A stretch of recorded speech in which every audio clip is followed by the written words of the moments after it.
अभी जो कोरोना के जो थर्ड वेव चल रहा है, इसमें बच्चों में भी कोरोना का इन्फेक्शन हो रहा है। ये ज़रूर है कि बच्चों में जो इन्फेक्शन हो रहा है वो माइल्ड है, और पिछली बार की तरह जो मल्टीपल इन्फ्लेमेटरी सिंड्रोम जो MIS होता था और बहुत सारे सिस्टम्स बॉडी के इन्वॉल्व हो जाते थे, वैसा नहीं है। इस बार बच्चों में यदि कोरोना का इन्फेक्शन हो रहा है तो वो प्रेजेंट कर रहा है सर्दी खांसी की तरीके से, बुखार आता है उन्हें। और कुछ बच्चों में यदि बुखार की दवाई टाइम से नहीं दी गई तो उनमें मिर्गी की भी शिकायत हो सकती है। बाकी बुखार के अलावा बहुत कम बच्चों में जो पेट के सिम्टम्स भी हैं, जैसे कि पेट दर्द और लूज़ मोशन है, वो भी दिखाई दे रहा है। तो लगभग 80 से 90% बच्चों में बस सर्दी खांसी के लक्षण हैं, और 8-10% में जो पेट के जो लक्षण हैं वो भी प्रेजेंट रहते हैं। अब यदि बच्चों में कोरोना का इन्फेक्शन हो गया है तो जो पेरेंट्स हैं उनको क्या करना चाहिए? यदि उनको इन्फेक्शन हो गया है तो यदि आपके पास के डॉक्टर हैं तो उनको दिखा सकते हैं, और यदि कोई आपके जानकार डॉक्टर हैं तो आप उनसे टेली कंसल्टेशन भी ले सकते हैं।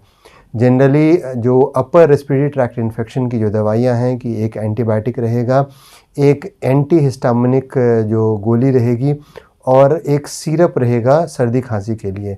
इतनी दवाई और जो पैरासिटामोल का जो दवाई है वो दिया जाता है।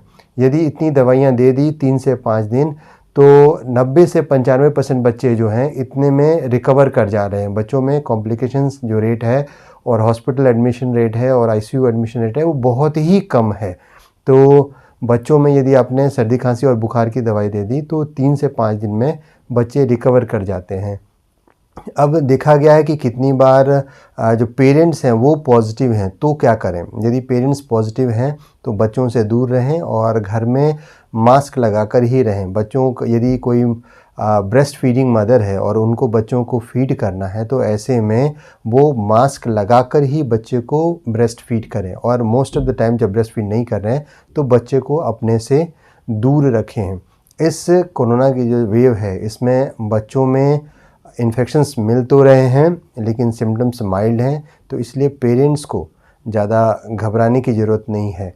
घर में यदि आप बच्चा लगभग 1-2 साल से बड़ा है तो उसको काढ़ा पिलाने की भी आदत लगानी चाहिए।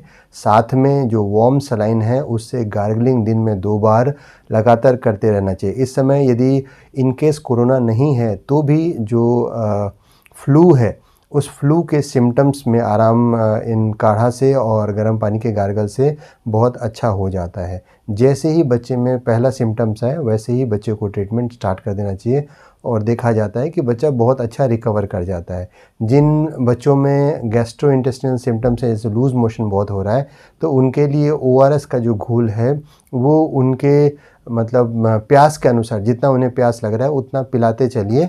और जो ये देखना है कि वो जो बच्चा है उसका जो यूरिन आउटपुट है, मतलब वो पेशाब जो करता है, वो क्वांटिटी पहले के मुकाबले ही रहनी चाहिए। जितनी पहले है उतनी यदि आप मेंटेन कर पा रहे हैं तो बच्चे में मतलब आपने पानी की मात्रा सही तरीके से डाल दी। और इन केस बच्चों में मिर्गी की शिकायत आती है या फिर लूज़ मोशन 2 दिन से ज़्यादा रहता है तो फिर इमीडिएटली हॉस्पिटल में जाकर बच्चों को दिखाएं।